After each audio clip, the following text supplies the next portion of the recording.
बिस्मिल्लाहिर्रहमानिर्रहीम। अस्सलामु अलैकुम दोस्तों, उम्मीद आप सब खैरियत से होंगे। औरंगजेब आलमगीर पार्ट 17। दरियाए कृष्णा के किनारे मरहटों के सालार कवि कैलाश और धना दोनों को बदतरीन शिकस्त देने के बाद ओगर खान और एतकाद खान ने भी वापसी का सफर शुरू किया था। दरिया का किनारा उन्होंने तर्क कर दिया था। उस वक्त वो चूंकि मरहट्टों और बीजापुर वालों के इलाकों के नजदीक थे, लिहाजा दोनों कुव्वतें उनके खिलाफ हरकत में आ सकती थी। इस बिना पर एहतियात से काम लेते हुए ओगर खान और एतकाद खान अपने लश्कर को लेकर दरियाए कृष्णा के किनारे किनारे शुमाल की तरफ जाने की बजाय दूसरा रास्ता इख्तियार कर चुके थे। उन्होंने वो शाहराह इख्तियार की थी जो दरियाए कृष्णा से शोलापुर की तरफ जाती थी। शोलापुर से कई फरसंग मगरिब में रहते हुए वो आगे बढ़े। उनका इरादा था कि शोलापुर के नवाह से गुजरते हुए वो उस शाहराह पर सफर करेंगे जो वहां से बरसी जाती थी। बरसी से उनका इरादा था कि पूना जाएंगे।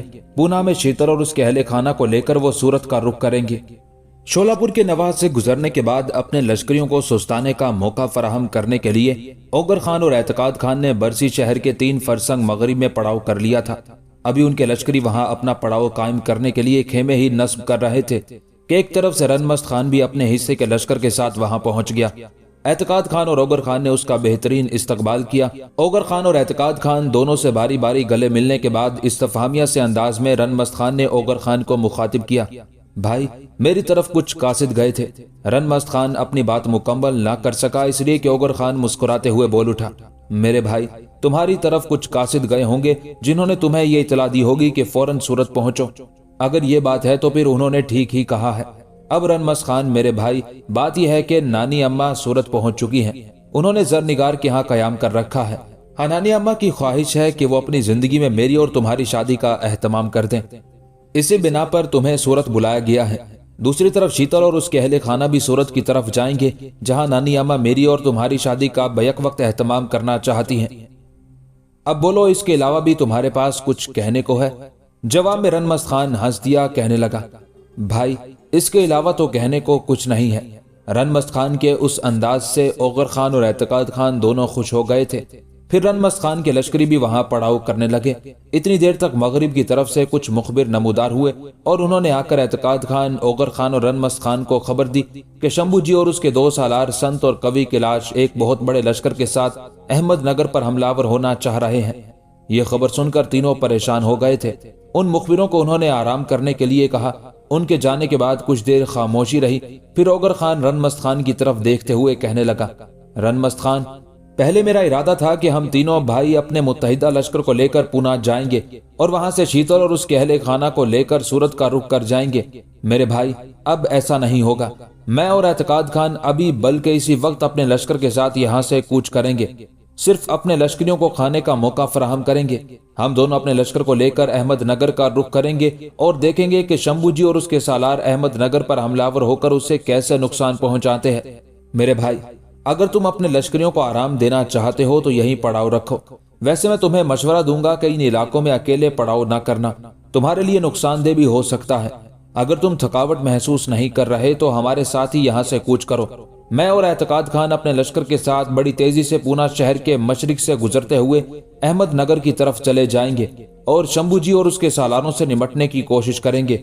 इस सिलसिले में आने वाले मुखबिर हमारी रहनुमाई करेंगे। जहां तक तुम्हारा ताल्लुक है मेरे भाई, तुम कुछ आगे जाकर बाएं जानी पूना शहर की तरफ चले जाना।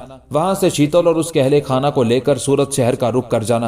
अहमदनगर में शंभू जी, उसके दोनों सालारों और लश्करियों से निमटकर मैं और एतकाद खान भी सूरत पहुंच जाएंगे। अब बोलो, रद्द अमल के तौर पर तुम क्या कहते हो? ओगर खान की उस गुफ्तगू से रनमस्त खान संजीदा हो गया था। कहने लगा, भाई आप ठीक कहते हैं, मैं यहाँ पड़ाव नहीं करूंगा, आपके साथ ही यहाँ से कूच करता हूँ। आप दोनों भाई सीधा आगे अहमदनगर की तरफ निकल जाइएगा। मैं पूना का रुख करूंगा। वहां से शीतल बहन और उसके अहले खाना को लेकर सूरत का रुख करूंगा। ये मामला तय होने के बाद पहले लश्करियों के खाने का एहतमाम किया गया। लश्करियों को खाना खिलाने के बाद पड़ाव उठा लिया गया। उसके बाद वहां से कूच किया गया। कुछ फासला शुमाल की तरफ तय करने के बाद रनमस्त खान अपने हिस्से के लश्कर को लेकर पूना शहर की तरफ चला गया था, जबकि ओगर खान और एतकाद खान अहमदनगर का रुख कर रहे थे। अपने सालारों में से संत और कवि कैलाश के साथ अहमद नगर की तरफ बढ़ते हुए शंभू जी बिल्कुल मुतमईन और आसूदा था। वो यही ख्याल कर रहा था कि औरंगजेब आलमगीर ने अभी तक बुरहानपुर ही में कयाम कर रखा है। एतकाद खान और औगर खान दरियाई कृष्णा के आसपास के इलाकों में सरगर्दा होंगे। अगर ज्यादा से ज्यादा हरकत कर चुके हुए तब भी पूना जाकर खेमा जन हो चुके होंगे। इसके अलावा दूर नजदीक औरंगजेब आलमगीर का ना कोई सालार था, ना कोई लश्कर जो अहमद नगर पर हमलावर होकर शंभू जी की राह रोक सके। शंभू जी अपने लश्कर के साथ मंजिल पर मंजिल मारता हुआ पेशकदमी कर रहा था और वो अभी अहमद नगर से चंद मील दूर ही था कि पुश्त की जानिब से कुछ घुड़सवार अपने घोड़ों को सर पर दौड़ाते हुए शंभू जी के लश्कर की तरफ आए। लश्कर के पुश्ती हिस्से से एक लश्करी से दूसरे लश्करी और दूसरे लश्करी से तीसरे लश्करी से होती हुई ये इतला शंभू जी और कवि कैलाश तक पहुंच गई कि पुश्त की जानिब से मरहट्टों के कुछ मुखबिर आए हैं और शंभू जी से कुछ कहना चाहते हैं। ये खबर जब शंभू जी को हुई तो उसने अपने लश्कर को वहां रोक दिया। पुश्त की तरफ से आने वाले मुखबिर अपने घोड़ों को लश्कर के अंदर दौड़ाते हुए उस जगह आए जहां लश्कर के आगे शंभू जी, संत और कवि कैलाश अपने घोड़ों पर सवार थे। आने वाले घुड़सवार तादाद में 4 थे। उन्हें देखते ही किसी कदर परेशानी का इजहार करते हुए शंभू जी बोल उठा, खैरियत तो है? तुम किस सम से आ रहे हो और क्या खबर लाए हो? शंभू जी के उस इस्तफसार पर आने वाले मुखबिरों में से एक घबराए हुए लहजे में बोल उठा, पेशवा जी, हमारे लिए खतरात उठ खड़े हुए हैं। आपके पीछे पीछे आप पर हमलावर होने के लिए औगर खान और एतकाद खान बर्क रफ्तारी से इन इलाकों का रुख कर रहे हैं। औगर खान और एतकाद खान का नाम सुनकर संत और कवि कैलाश दोनों के चेहरों पर हवाइयां उड़ने लगी थी। शंभू जी भी घबरा गया था, तहम अपनी उस हालत को छुपाने के लिए उसने जबरदस्ती अपने चेहरे पर मुस्कुराहट बखेर ली। संत और कवि कैलाश की तरफ बारी बारी देखते हुए कहने लगा, मैं समझता हूँ भगवान हमारी मदद पर आमादा है। मैं किसी ऐसे मौके की तलाश में था कि इस औगर खान और एतकाद खान पर जरब लगाकर उनसे धना और कवि कैलाश की शिकस्त का बदला लूं। अब हालात खुद ब खुद हमारे हक में पलटा खा रहे हैं। यहाँ तक कहने के बाद शंभू जी रुका, उसके बाद फिर कह रहा था, अब अहमद नगर पर तो मैं बाद में हमलावर हूँगा, पहले पलट कर इस औगर खान और एतकाद खान से निमट लूं। भगवान ने चाहा तो मैं इन दोनों सालारों के सर काटूंगा और इनके लश्करियों को तबाही और बर्बादी से दो चार करके रख दूंगा। उसके बाद शंभू जी पलटा, उसकी तरफ देखते हुए संत और कवि कैलाश भी पलट पड़े थे। अब उनका रुख अहमद नगर की बजाय पुश्त की जानिब था। लश्कर ने भी अपना रुख तब्दील कर लिया और अपने घोड़ों को दौड़ाते हुए शंभू जी, संत और कवि कैलाश अब अपने लश्कर के सामने आ गए थे। उसके साथ ही बड़ी तेजी से उन्होंने अपने लश्कर की सफ़ें दुरुस्त करना शुरू कर दी थी। लश्कर की सफ़ें जब उस्तवार हो गईं, तब संत और कवि कैलाश को मुखातिब करते हुए शंभू जी कहने लगा, मेरे अजीज साथियों, दुश्मन की यहाँ आमद के साथ ही हमें भरपूर फायदा उठाने के लिए उसके खिलाफ बड़ी तेजी से हरकत में आना होगा। जो ही औगर खान और एतकाद खान अपने लश्कर के साथ हमारे करीब आए, हम फौरन अपने लश्कर को आगे बढ़ाते हुए उन पर हमलावर हो जाएंगे। मेरे ख्याल में वो हमारे ताक़ुब में चले आ रहे हैं। उनके लश्कर की सफ़े जंग करने के लिए मुनज़्ज़म और दुरुस्त नहीं होंगी, जबकि उनकी आमद से पहले हम अपने लश्कर को उस्तवार कर चुके हैं। इस तरह मुझे उम्मीद है कि लम्हों के अंदर हम उनके लश्कर के अंदर बरहमी और बदनज़मी पैदा करके न सिर्फ शिकस्ते फाश देंगे बल्कि उनकी अक्सरियत को भी काट कर रख देंगे। शंभू जी के उन अल्फाज पर संत और कवि कैलाश को किसी कदर हौसला हुआ। अपने आप को उन्होंने संभाल लिया। तीनों बड़ी बेचैनी से औगर खान और एतकाद खान की आमद का इंतजार करने लगे थे। थोड़ी ही देर बाद औगर खान और एतकाद खान अपने लश्कर के साथ उनके सामने नमूदार हुए। जो ही वो उनके सामने और करीब आए, शंभू जी, संत और कवि कैलाश अपने लश्कर को हरकत में लाए। फिर वो औगर खान और एतकाद खान पर वहमों में तब्दील कर देने वाली बुरे आयाम की वैरानियों की तरह टूट पड़े थे। दूसरी तरफ औगर खान और एतकाद खान भी शायद हालात से वाकिफ थे। उनके मुखबिर भी बड़ी तेजी से काम कर रहे थे और उनके मुखबिरों ने बता दिया था कि जो ही वो शंभू जी के लश्कर के करीब जाएंगे, शंभू जी उन पर हमलावर हो जाएगा। लिहाजा औगर खान और एतकाद खान अपने लश्कर की तंजीम दुरुस्त करते हुए उनके सामने आए थे। मरहटों के हमलावर हो जाने के बाद औगर खान और एतकाद खान ने पहले तकबीरें बुलंद की। उसके बाद औगर खान और एतकाद खान का लश्कर देखते ही देखते दो हिस्सों में तकसीम हो गया था।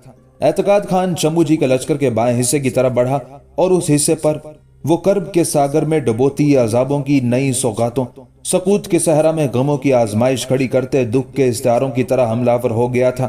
दूसरी तरफ औगर खान अपने हिस्से के लश्कर के साथ शंभू जी के लश्कर के दाएं तरफ बढ़ा था और फिर देखते ही देखते वो अपने सामने आने वाले मरहटों पर संगरेजों के तूफानों की तरह हमलावर हो गया था। इस तरह अहमदनगर से कुछ दूर मैदानों के अंदर दोनों लश्करियों के टकराने से रज़्मगाह में कयामत का शोर उठ खड़ा हुआ था।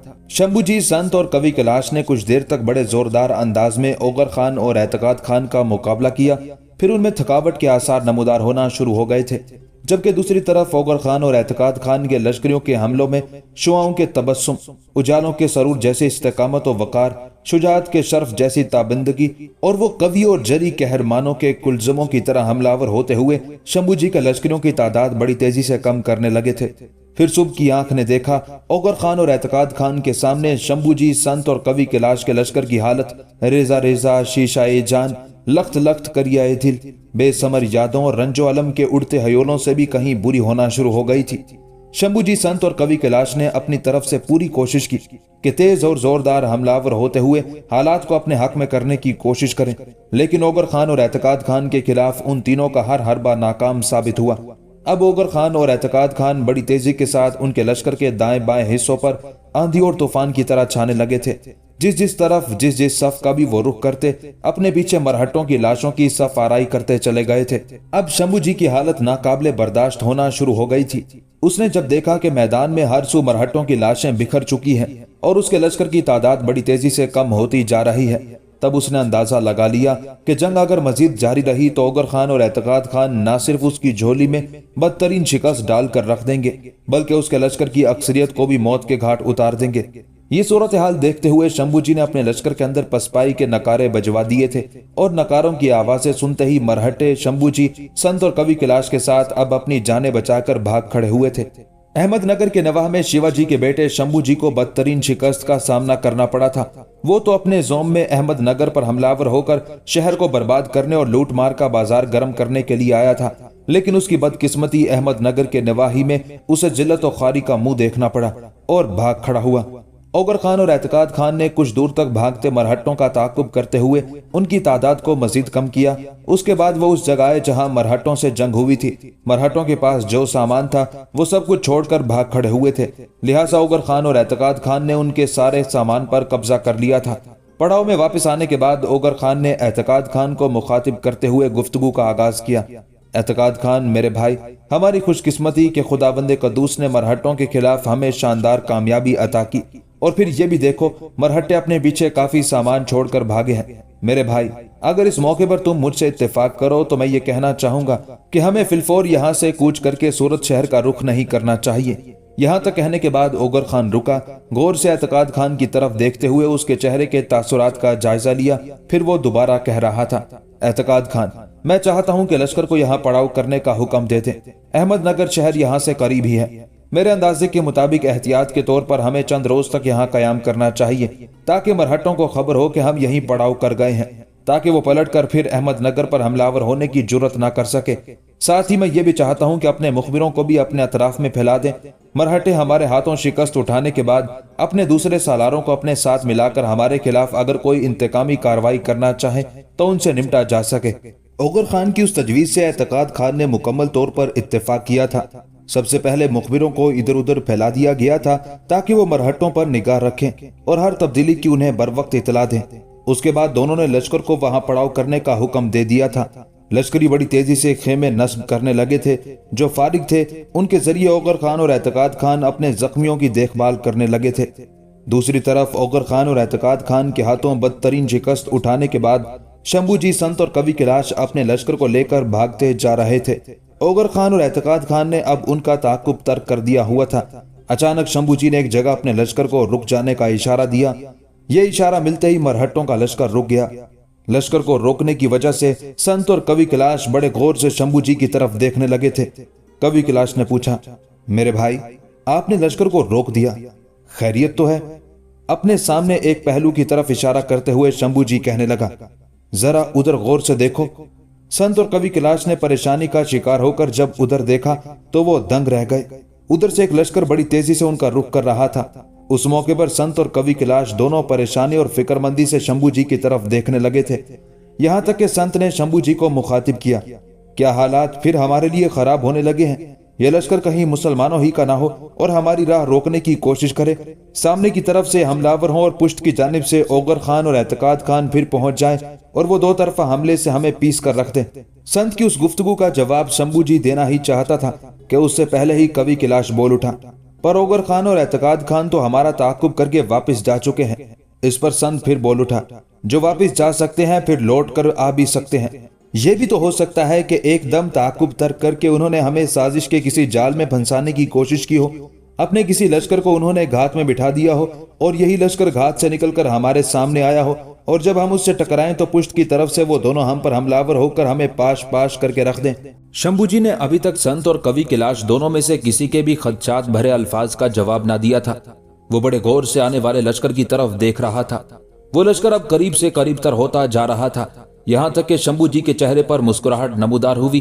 پھر باری باری اس نے ایک نگاہ سنت اور کبھی کیلاش پر ڈالی، پھر کہنے لگا، فکر مند ہونے کی ضرورت نہیں ہے، آنے والے دشمن نہیں دوست ہیں۔ ذرا دیکھو، لشکر کے آگے آگے میرا بہترین دوست اور راجپوتوں کا سردار درگا داس ہے۔ شمبھو جی کے اس انکشاف پر سنت اور کبھی کیلاش کے چہروں پر بھی مسکراہٹ کھیل گئی تھی۔ تھوڑی دیر تک وہ لشکر ان کے بالکل قریب نمودار ہوا۔ وہ واقعی درگا داس تھا۔ قریب آ کر درگا داس نے اپنے لشکر کو روک دیا، اپنے گھوڑے سے اترا۔ اس کی طرف دیکھتے ہوئے شمبھو، سنت اور کبھی کیلاش بھی اپنے گھوڑوں سے اتر گئے تھے۔ سب ایک دوسرے سے گلے ملے۔ پھر شمبھو جی بے پناہ خوشی کا اظہار کرتے ہوئے درگا داس کو مخاطب کر کے کہنے لگا، درگا داس، کاش تم تھوڑی دیر پہلے آتے تو ہماری مایوسیاں خوشیوں میں تبدیل ہو سکتی تھی۔ شمبھو جی مزید کچھ کہنا چاہتا تھا کہ درگا داس بول اٹھا، میں تو سیدھا رتنا گیری کا رخ کر رہا تھا، لیکن راستے میں میرے کچھ دلائق گروں نے اطلاع دی کہ پیشوا جی اس وقت رتنا گیری میں نہیں بلکہ احمد نگر پر حملہ آور ہونے کے لیے گئے ہیں، لہٰذا میں نے اپنا رخ موڑا اور اس طرف آیا۔ جس مہم پر تم لوگ نکلے تھے اسے سر کر کے لوٹ رہے ہو؟ جواب میں شمبھو جی بڑی بیزاری اور مایوسی کا اظہار کرتے ہوئے کہنے لگا، سر کیا کرنا ہے، میں لشکر کا ایک خاصا بڑا حصہ لے کر رتنا گیری سے روانہ ہوا تھا کہ احمد نگر پر حملہ آور ہو کر شہر کو جی بھر کر لوٹوں گا، اس کے بعد وہاں تباہی و بربادی کا کھیل کھیلوں گا۔ لیکن ہماری بدقسمتی کہ ابھی ہم احمد نگر کے قریب ہی پہنچے تھے کہ ایک طرف سے اورنگزیب عالمگیر کے سالار اوغر خان اور اعتقاد خان نمودار ہوئے، لہٰذا ان سے ہمارا ٹکراؤ ہوا اور ان سے ٹکراؤ کے نتیجے میں ہمیں شکست کا منہ دیکھنا پڑا اور ہم اس طرف بھاگ کر آ گئے۔ شمبھو جی جب خاموش ہوا تب بڑی بیزاری کا اظہار کرتے ہوئے درگا داس کہنے لگا، شمبھو جی میرے عزیز، یہ کیا معاملہ ہے؟ مرہٹوں کی اتنی بڑی طاقت اور قوت ہے، اتنے بڑے بڑے لشکر مرہٹوں کے تیار ہو چکے ہیں، اور پھر اس قدر طاقت رکھنے کے باوجود بھی تم لوگوں سے اورنگزیب عالمگیر کے یہ اوغر خان، رنمست خان، اعتقاد خان، دلیر خان اور اس قسم کے اور بہت سے خان اور اس کے بیٹے تمہارے قابو میں نہیں آ رہے۔ میرے لیے مزید حیرت کی بات تو یہ ہے کہ تمہارے باپ شیوا جی کو اورنگزیب عالمگیر کے سالار رنمست نے موت کے منہ کی طرف دھکیل دیا اور ابھی تک تم اس سے اپنا انتقام نہیں لے سکے۔ میں سمجھتا ہوں کہ ابھی تک رنمست خان کو زندہ ہی نہیں رہنا چاہیے تھا۔ میں نے سنا ہے وہ بیجاپور والوں کے خلاف ابھی تک دندناتا پھر رہا ہے۔ درگا داس کی اس گفتگو کے جواب میں بات کو ٹالنے کے انداز میں شمبھو جی کہنے لگا، درگا داس، ایسے لوگوں سے نمٹنا آسان کام نہیں ہے، پر تم کہو کہ تم تو میواڑ سے واپس مارواڑ چلے گئے تھے اور پھر خبریں آئی کہ مارواڑ کے راجپوتوں نے اورنگزیب کے ساتھ صلح کر لی ہے۔ جواب میں درگا داس بڑی بیزاری کا اظہار کرتے ہوئے کہنے لگا، شمبھو میرے بھائی، تمہارا کہنا درست ہے، ابھی تک کہیں جمنے اور بیٹھ کر طاقت اور قوت پکڑنے کا موقع نہیں ملا۔ ہماری بدقسمتی کے پہلے مارواڑ کے حالات خراب ہوئے، وہاں سے نکل کر میواڑ کی طرف آنا پڑا۔ اس وقت میری کوشش یہ تھی کہ میواڑ کے راجہ جے سنگھ کے ساتھ مل کر اورنگزیب عالمگیر کے بیٹے اعظم شاہ کو مار بھگائیں گے اور ان علاقوں میں ایک مضبوط اور مستحکم قوت تیار کر کے اپنی مزید کارروائیوں کی ابتدا کریں گے۔ پر برا ہو اورنگزیب عالمگیر کے سالار اوغر خان کا کہ اس نے وہاں نہ ہمارے قدم جمنے دیے اور نہ ہی مہارانا جے سنگھ کو اپنی طاقت و قوت میں اضافہ کرنے کا موقع فراہم کیا۔ اسی اوغر خان نے پہلے جے سنگھ کے باپ مہارانا راج سنگھ کا خاتمہ کیا اور اب ایک طرح سے جے سنگھ کی طاقت اور قوت پر ضرب لگاتے ہوئے اسے بھی اپاہج بنا کر رکھ دیا۔ اس صورتحال سے مایوس ہو کر میں میواڑ سے مارواڑ کی طرف چلا گیا تھا۔ وہاں میرا ایک دوست اجیت سنگھ روپوشی کی زندگی بسر کر رہا تھا۔ اس کے ساتھ مل کر کارروائیاں کرنے کی کوششیں کی، لیکن اوغر خان اور اعتقاد خان وہاں پہنچ گئے اور ان حالات کو دیکھتے ہوئے ہمیں اورنگزیب کے ساتھ صلح کا عہد نامہ کرنا پڑ گیا۔ شمبھو جی، میں کہیں قدم جما کر مغلوں کے خلاف حرکت میں آتے ہوئے ان پر ناقابل برداشت ضرب لگانا چاہتا ہوں۔ اس کے لیے نہ مجھے مارواڑ میں موقع ملا نہ میواڑ میں۔ اس بنا پر میں اپنے ان سنگی ساتھیوں کو لے کر تمہاری طرف آ گیا ہوں۔ میں تم لوگوں کے ساتھ مل کر اورنگزیب عالمگیر کے خلاف حرکت میں آؤں گا۔ کیا تم لوگ میری اس تجویز سے اتفاق کرتے ہو؟ شمبھو جی مسکراتے ہوئے کہنے لگا، درگا داس جی، صرف اتفاق ہی نہیں کرتے بلکہ آپ کو ہم خوش آمدید بھی کہتے ہیں۔ میرے بھائی، تمہارے آنے سے ہماری طاقت و قوت میں اضافہ ہوگا۔ آؤ اب رتنا گیری کا رخ کریں اور وہاں بیٹھ کر لاہ عمل مرتب کریں کہ مغلوں پر ضرب لگانے کے لیے اور انہیں کمزور کرنے کے لیے ہمیں کون سا اگلا قدم اٹھانا چاہیے۔ درگا داس نے بھی شمبھو جی کے ان الفاظ سے اتفاق کیا تھا۔ फिर दोनों लश्कर हरकत में आए और वो समंदर किनारे रत्नागिरी का रुख कर रहे थे। जय सिंह, उसकी पत्नी दुर्गावती, बेटी शीतल अपने मुहाफिज दस्तों के साथ सूरत शहर का रुख किए हुए थे कि मरहटों का वो सालार जिसे शंभू जी ने उन पर हमलावर होने के लिए और उनका खात्मा करने के लिए रवाना किया था, वो एक वीराने में उनकी राह रोक खड़ा हुआ। ये सूरत हाल देखते हुए जय सिंह ने अपने मुहाफिज दस्तों को रोक दिया था। फिर राह रोकने वालों को मुखातिब करके कहने लगा, तुम लोग कौन हो, क्यों हमारी राह रोकी है और हमसे क्या चाहते हो? इस पर उनमें से एक शख्स ने चंद कदम अपने घोड़े को आगे बढ़ाया और जय सिंह को मुखातिब करके कहने लगा, हम मरहटों के पेशवा शंभू जी के आदमी हैं। तुम अपनी बेटी शीतल की शादी चूंकि औरंगजेब आलमगीर के सालार ओगर खान से करना चाहते हो, लिहाजा आज ना तुम बचोगे ना तुम्हारी पत्नी और बेटी, इसलिए कि हमारे पेशवा ने तुम लोगों का खात्मा करने के लिए हमें तुम्हारी तरफ रवाना किया है। उन अल्फाज के जवाब में जय सिंह ने अपने मुहाफिज दस्तों को चौकस कर दिया था और वो मरहटों का मुकाबला करने के लिए तैयार हो गए थे। उन अल्फाज के साथ ही मरहटा सालार ने अपने लश्कर को आगे बढ़ाया और जय सिंह के मुहाफिज दस्तों पर वो हमलावर हो गया था। उस मौके पर बदकिस्मती ये हुई कि जय सिंह और उसकी पत्नी दुर्गावती और बेटी शीतल चूंकि अपने मुहाफिज दस्तों के आगे आगे थे, लिहाजा हमलावर मरहटों का निशाना भी पहले वही बने। जय सिंह के इर्द गिर्द तो उसके मुहाफिज दस्तों ने हिसार बना लिया था, लेकिन जिस वक्त वो शीतल और दुर्गावती के सामान की हिफाजत का सामान कर रहे थे, मरहटे उन पर हमलावर हो चुके थे। उस हमले के नतीजे में जय सिंह की पत्नी और शीतल की माता दुर्गावती की गर्दन कट गई और वो अपने घोड़े से गिर गई थी। शीतल के भी काफी गहरे जख्म आए थे और वो भी अपने घोड़े से गिर गई थी। मरहटों ने यही समझा कि दोनों माँ बेटी मर गई हैं। उसके बाद वो जय सिंह पर हमलावर हुए। इतनी देर तक जय सिंह के लश्करी अपनी पूरी मुदाफियत पर उतरे हुए थे, लेकिन मरहटों का दबाव बढ़ता जा रहा था, इसलिए कि हमलावर मरहटे जय सिंह के मुहाफिज दस्तों से कई गुना ज्यादा थे। जय सिंह अभी उसी कश्मकश और मुसीबत में मुब्तला था और उसे यकीन हो गया था कि हमलावर मरहटे जरूर उसका और उसके मुहाफिज दस्तों का खात्मा करके रहेंगे कि खुशकिस्मती से ऐन उसी वक्त वो शाहरा जो पूना से सूरत शहर की तरफ जाती थी, उस पर रनमस्त खान अपने लश्कर के साथ नमूदार हुआ। करीब आकर जब उसे पता चला कि जय सिंह और उसके मुहाफिज दस्तों पर मरहटों ने हमला कर दिया है, तो उसने मरहटों का घेराव शुरू करते हुए उनका कत्लेआम शुरू कर दिया था। दूसरी तरफ जब मरहटों को खबर हुई कि एक बहुत बड़ा लश्कर जय सिंह की मदद के लिए पहुंच गया है और वह मरहटों पर हमलावर हो गया है, तब वो बड़े फिक्रमंद हुए। उसके बाद एक और खबर ने मरहटों को चौंका कर रख दिया था और उनके पांव तले से जमीन खींच ली थी। टकराव पर कोई ज्यादा देर ना गुजरी थी कि मरहटों को खबर हो गई कि उन पर हमलावर होने वाला रनमस्त है, जिसने उनके पेशवा शिवाजी का खात्मा किया था। रनमस्त खान का नाम सुनकर मरहटों पर खौफ व वहशत तारी हो गई और वो भाग खड़े हुए। लेकिन अब रनमस्त खान से भागना आसान न था। रनमस्त खान इस तरह मरहटों के पीछे पड़ गया जैसे कई दिनों के भूखे भेड़िए गोरखर का शिकार करने के लिए उसके ताक़ुब में लग जाते हैं।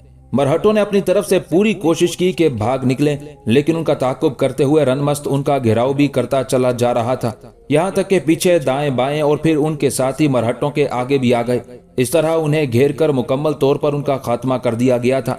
अपने लश्कर के साथ रनमस्त खान जब उस जगह आया जहां मरहटे जय सिंह पर हमलावर हुए थे, तो वो परेशान और फिक्रमंद हो गया, इसलिए कि उसने देखा जय सिंह अपनी बेटी शीतल को गोद में लिए बड़े कर्ब का इजहार कर रहा था और उन दोनों के सामने दुर्गावती की लाश पड़ी हुई थी। ये मंजर रनमस्त खान के लिए नाकाबिले बर्दाश्त था। कुछ देर उसकी गर्दन झुकी रही, आंखें नमनाक हो गई थी, फिर आगे बढ़ा, जय सिंह के करीब आकर बैठ गया। उस मौके पर शीतल ने एक निगाह रनमस्त पर डाली, फिर डूबती हुई आवाज में उसे मुखातिब किया, मेरे भाई, तू देर से पहुंचा। तबाही की बेनाम रुत और वक्त की बदतरीन चोरीदा सरी हम पर गालिब आ गई है। काश इस तिस्म खानाए अर्जो समा में हमें करबो मौत की इस जुए रवा का सामना ना करना पड़ता। अब ओगर खान मेरे लिए दूर उफ्तादा कहकशाओं की सूरत इख्तियार कर जाएगा। काश वक्त की सुरमई आहटों में कोई कीमियागर वहमों की इस सारी तबाही को हमारे लिए रोक देता। काश उम्र की इन बेजहत मुसाफतों में हमें खिरमने हस्ती को तबाह करने वाले की कोई खबर ही दे देता। आह, दुख के तेवर की तरह मेरी रूह कफस से परवाज करने वाली है। काश एक बार, सिर्फ एक बार मैं अहदो पीमा की रदा में लिपट कर अपनी जिंदगी के साथी ओगर खान से ही मुलाकात कर सकती। लोग जोहर को जोहर से, रोशनी को रोशनी से जोड़ते हैं। मेरा जोहर ओगर खान है। मेरी बदबख्ती मुझे उससे जुदा कर दिया गया है। काश। उससे आगे शीतल बेचारी कुछ ना कह सकी। उसकी गर्दन ढलक गई और वो खत्म हो गई थी। जय सिंह ने शीतल की आंखें बंद कर दी थी, फिर उसकी लाश को जमीन पर रख दिया था। कुछ देर तक बड़ी हसरत और कर्ब भरे अंदाज में वो अपनी बेटी, अपनी बीवी की लाशों को देखता रहा। उस मौके पर उसकी आंखों से आंसू बह निकले थे। करीब बैठा रनमस्त खान अजीब कश्मकश में था। गर्दन उसकी झुकी हुई थी, उसकी आंखों से आंसू गिर रहे थे। कुछ देर ऐसा ही समा रहा, फिर जय सिंह ने रनमस्त खान को मुखातिब किया। रनमस्त खान, मेरे बेटे, ये कहो कि ओगर खान कहाँ है? जवाब में रनमस्त खान ने रास्ते में ओगर खान और एतकाद खान से मिलने और उनके अहमदनगर और अपने पूना की तरफ जाने की तफसील बता दी थी। उस तफसील के बाद कुछ देर खामोशी रही, यहाँ तक कि रनमस्त खान फिर उसे मुखातिब करके बोल उठा, भाई ने मुझे मेरे हिस्से के लश्कर के साथ पूना की तरफ इसलिए रवाना किया था कि मैं आप तीनों को लेकर सूरत की तरफ रवाना हो जाऊं। मैं जब पूना पहुंचा तो वहां से मुझे पता चला कि आप अम्मा और शीतल को लेकर रवाना हो चुके हैं, लिहाजा मैं पूना में ठहरा नहीं, वक्त जाया नहीं किया, आपके पीछे पीछे इधर आया और यहाँ जो समा बरपा था वो यकीनन मेरे लिए नाकाबिले बर्दाश्त था। गो हमलावर होकर मैं सारे मरहटों का खात्मा कर चुका हूँ, लेकिन इसके बावजूद कोई मेरी बहन शीतल को तो नहीं लौटा सकता। मैं अब अपने भाई ओगर खान को क्या जवाब दूंगा? यहाँ तक कहने के बाद रनमस्त खान जब रुका तब जय सिंह उसे मुखातिब करके फिर कहने लगा, बेटे, मैं अब सूरत नहीं जा सकूंगा, मेरे लश्करी बहुत से जख्मी हैं, मेरी पत्नी और बेटी मर चुकी हैं, अब मैं इनकी लाशें लेकर वापस पूना जाऊंगा। तेरे लिए मैं ये कहूंगा कि मेरे बच्चे, तू वक्त जाया ना कर, तू फौरन सूरत शहर की तरफ रवाना हो जाना। मेरा अंदाजा है कि अहमदनगर की मुहिम से फारिग होकर ओगर खान और एतकाद खान सूरत पहुंच चुके होंगे, लिहाजा वहां पहुंचकर तुम सूरत हाल से ओगर खान को आगाह करना। बेटे, तुम्हारा सूरत जाना बहुत जरूरी है। एक तो तुम्हारी नानी अम्मा बीमार है, फिर तुम्हारी शादी का जो सिलसिला शुरू हो रहा है, मैं चाहूंगा कि यह मुनक़ते ना हो। हमारे साथ जो हादसा पेश आ गया है उसने एक तरह से मेरी जिंदगी का रुख ही तब्दील करके रख दिया है। इन जख्मियों की देखभाल करने के बाद मुझे अब वापस जाना होगा। उसके बाद जय सिंह और रनमस्त खान दोनों हरकत में आए। जय सिंह के जो लश्करी जख्मी हुए थे उनकी मरहम पट्टी का सामान किया गया। उसके बाद जय सिंह अपनी बीवी और बेटी की लाशों को लेकर वापस पूना की तरफ चला गया था, जबकि बोझल दिल के साथ रनमस्त खान अपने हिस्से के लश्कर के साथ सूरत का रुख कर रहा था। रनमस्त खान एक रोज जरनिगार की हवेली के दरवाजे पर दस्तक दे रहा था। इत्तेफाक से दस्तक के जवाब में दरवाजा भी जरनिगार ही ने खोला था। रनमस्त खान को अपनी हवेली के दरवाजे पर देखकर पहले तो जरनिगार की खुशी और मुसरत की कोई इंतहा न थी, लेकिन जब रनमस्त खान हवेली में दाखिल हुआ, उसके चेहरे और उसकी आंखों का जरनिगार ने बगौर जायजा लिया, तब वो बेचारी अफसुर्दा और उदास हो गई थी। जल्दी से उसने दरवाजा बंद किया, फिर रनमस्त खान के आगे आई और एक तरह से उसकी राह रोकते हुए कहने लगी, खैरियत तो है? आपने अपनी हालत देखी, आपकी आंखें सूजी हुई सुर्ख हैं, जैसे आप रोते रहे हैं। क्या बात है, खैरियत तो है? ओगर भाई और शीतल कहाँ है? जरनिगार के उस सवाल पर रनमस्त खान की गर्दन झुक गई थी। उसकी उस हालत पर जरनिगार बेचारी दुख और अफसोस में कट कर रह गई थी। किसी कदर बेबाकी का इजहार करते हुए उसने रनमस्त का बाजू पकड़कर उसे झिंझोड़ा और फिर दुख भरे अंदाज में कहने लगी, आप कहाँ खो गए हैं? क्या मामला है? आप बताते क्यों नहीं? इतनी देर तक हवेली के अंदर से सिकंदर और उसकी बीवी सुल्ताना भी निकल आए थे। अभी वो रनमस्त खान के करीब ही आए थे कि सदर दरवाजे से कंबर खान और उसकी बीवी अजीमा खातून और बेटा कामिल खान भी दाखिल हो गए थे। अंदर आते ही कंबर खान कहने लगा, हवेली के दरवाजे पर मैंने दस्तक सुनी थी और मेरा दिल कहता था कि रनमस्त या ओगर खान में से कोई ना कोई आया है, और मेरा अंदाजा दुरुस्त ही है। यहाँ तक कहने के बाद कंबर खान जब खामोश हुआ तब दुख और अफसोस में तकरीबन रोती हुई आवाज में जरनिगार कहने लगी, पहले इनकी हालत देखें, कोई जरूर हादसा पेश हुआ है। इनकी आंखें रो रो कर सूजी हुई हैं और इनका चेहरा देखें कैसा उदास हो रहा है। मैंने इनसे बहुत पूछा लेकिन ये कुछ बताते ही नहीं है। इतनी देर तक सिकंदर आगे बढ़ा। उसने जब रनमस्त खान को लिपटाकर उसकी पीठ थपथपाई तब रनमस्त बेचारा उसके शाने पर सर रखकर सिसक पड़ा था। उसकी उस हालत पर सुल्ताना, अजीमा खातून और जरनिगार की हालत नाकाबिले बर्दाश्त हो गई थी। जरनिगार तो बेचारी रोने लग गई थी। सिकंदर सहारा देकर रनमस्त खान को दीवान खाने में ले गया। सब लोग भी दीवान खाने में जाकर बैठ गए। कुछ देर खामोशी रही, फिर रनमस्त खान की पीठ पर हाथ फेरते हुए सिकंदर ने पूछ लिया, बेटे बताओ क्या मामला है? मेरे बच्चे, अब तुम इस घर के फर्द हो। जरनिगार तुम्हारी जिंदगी की साथी है, उसकी हालत देखो, वो कैसी परेशान हो रही है। जवाब में रनमस्त खान कुछ संभला, फिर पूना की तरफ आने और रास्ते में मरहटों के जय सिंह के दस्तों पर हमलावर होने और दुर्गावती और शीतल के मारे जाने और जय सिंह के उन्हें वापस ले जाने की सारी तफसील कह दी थी। ये तफसील सुनकर जरनिगार और ज्यादा रोने लगी थी। अजीमा और सुल्ताना की हालत भी अजीब सी हो रही थी। उस मौके पर दुख भरे अंदाज में रनमस्त खान बोल उठा था, अब मैं अपने भाई ओगर खान को क्या जवाब दूंगा? उसने अपने बचपन में और जवानी की हदूद तक कोई खुशी, कोई आसाइश ना देखी थी। ले देकर ये शीतल उसे चाहने लगी थी, उससे प्यार करने लगी थी। और इस शीतल ने उसकी जिंदगी में शादाबियां और खुशियां ही भर दी थी। अब सोचता हूँ शीतल की मौत का सुनकर भाई की क्या हालत होगी, और शीतल की मौत का भाई को बताएगा कौन। मुझ में तो इतनी हिम्मत नहीं कि मैं एक खौफनाक इंकशाफ कर सकूं। भाई ने पहले ही जिंदगी में बड़ी मुसीबतें, बड़ी कठिनाइयां देख रखी हैं। यहाँ तक कहने के बाद रनमस्त रुक गया। कुछ सोचा, उसके सामने बैठी जरनिगार रो रही थी। सुल्ताना और अजीमा उसे संभाला दे रही थी। यहाँ तक कि रनमस्त फिर बोल उठा, मैं समझता हूँ कि इन मरहटों ने भाई की खुशियों को बर्बाद करके रख दिया है। शीतल की मौत का उसे ऐसे रोग लगेगा जिसका कोई मुदावा नहीं हो सकेगा। नानी अम्मा को जब शीतल की मौत की खबर होगी तो वो बेचारी जिंदा ना रह सकेंगी, इसलिए कि वो पहले ही भाई की वजह से परेशान रहती थी कि उसने बहुत मुसीबतें और दुश्वारियां झेलते हुए ये मकाम हासिल किया है। यहाँ तक कहने के बाद रनमस्त रुका, फिर बिखरती हुई आवाज में कह रहा था, सूरत की तरफ आते हुए मैं सोच रहा था कि भाई मुझसे पहले पहुंच चुका होगा और मेरी हालत का अंदाजा लगाकर कुछ ना कुछ समझ जाएगा। अब वो न जाने कब आएगा, मैं कैसे उसका सामना करूंगा। मैं तो वो आदमी हूँ जो बचपन ही में अपने भाई की हालत पर रोता रहा हूँ। भाई जिन दिनों चूने की भट्टियों पर काम करके आया करता था तो हवेली में आकर जमीन की नंगी पीठ पर सो जाया करता था। उसका लिबास, उसका चेहरा, उसके हाथ, उसके आज़ाओ जवारे चूने से भरे होते थे। हमारी हवेली के दरमियानी कमरे में छत के साथ कपड़े का एक पंखा होता था जिसके साथ लंबी रस्सी बंधी रहती थी। भाई की हालत देखते हुए वो रस्सी पकड़कर मैं खींचता रहता था और उस पंखे से भाई को हवा देता रहता था। ये सारा मंजर हमारी नानी अम्मा गौर से देखती रहती थी। जहां वो मेरी और ओगर खान की मोहब्बत और इत्तेफाक से खुश होती थी, वहां ओगर खान की मुशक्कत, उसकी मेहनत और उसकी हालत देखते हुए बेचारी कुड़ती थी, छुप छुप कर रोती थी। यहाँ तक कहने के बाद रनमस्त खान जब खामोश हुआ तब सुल्ताना उसे बड़े प्यार से मुखातिब करते हुए कहने लगी, बेटे, नानी अम्मा की हालत बहुत खराब है। तबीब कह चुका है कि उनके बचने की कोई उम्मीद नहीं। वो बेचारी तो इस आस पर बैठी है कि तुम दोनों भाई आओगे तो तुम दोनों की शादी का एहतमाम अपनी जिंदगी में कर देगी, लेकिन लगता है वक्त और हालात को ऐसा मंजूर नहीं है। बेटे उठो, पहले नानी अम्मा से मिल लो, तुम्हारी आमद पर वो खुश होंगी। सुल्ताना जब खामोश हुई तब रनमस्त खान दुख और तासुब का इजहार करते हुए कहने लगा, मुझे देखते हुए नानी अम्मा को जो खुशी होगी वक्ती और आर्जी होगी। जब वो मुझसे भाई और शीतल से मुतालिक पूछेगी तो मैं उसे क्या जवाब दूंगा। सिकंदर ने एक बार फिर रनमस्त की पीठ थपथपाई और कहने लगा, बेटे चलो पहले नानी अम्मा से मिलो। वो ओगर खान और शीतल से मुतालिक पूछे तो गोल मोल सा जवाब दे देना, कहना वो बहुत जल्द आएंगे। उसके बाद ओगर खान के आने पर हालात कोई सही रुख इख्तियार करेंगे। सिकंदर के कहने पर रनमस्त खान उठ खड़ा हुआ। बाकी सब लोग भी खड़े हो गए और उस कमरे की तरफ बढ़े जिसमें महरुनिसा को रखा हुआ था। महरुनिसा एक मसहरी पर बेसुध सी आंखें बंद किए पड़ी हुई थी।